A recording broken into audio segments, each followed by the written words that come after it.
How long did it take to study to get your certification? And how, did you have to put in some work? Oh, yeah.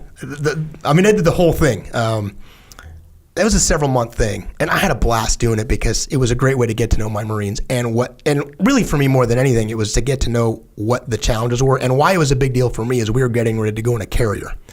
And they called them brown shirts. They were brown jerseys on the carrier. Those are your plane captains. Those are your crew chiefs.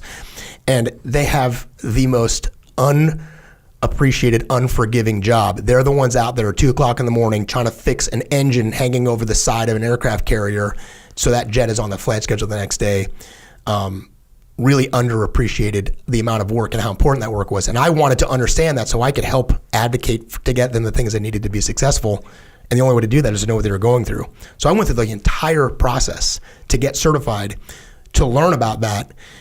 It also was a great way to get to know the Marines extremely well. But being a brown shirt, being a crew chief, a plane captain on a carrier, man, those young kids are putting in just the most ridiculous hours doing the hardest job in the world with almost no thanks, no appreciation at all. Because what they need is to get a jet to make the flight schedule.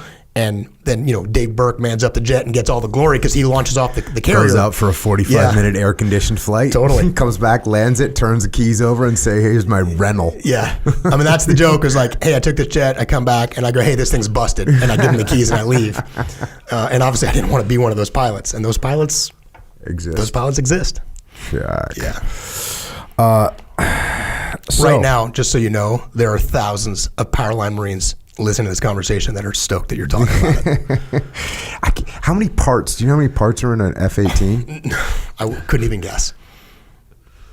Do they have to know every individual system, or do they just know? In the engine? The engine, yes. We're talking every single thing in an engine from the front to the back. Now, you have airframes, you have electric, you have hydraulic, you have other major subsystems that these plane captains have a general understanding of, but nowhere near the detail.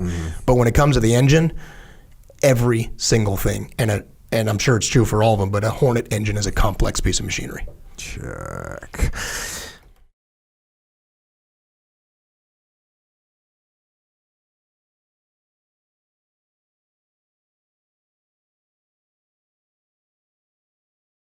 So, from a leadership perspective, if you strive to do the small things, well, it's going to help you. You can't become obsessed with them. We have to be careful of that. That becomes OCD, right?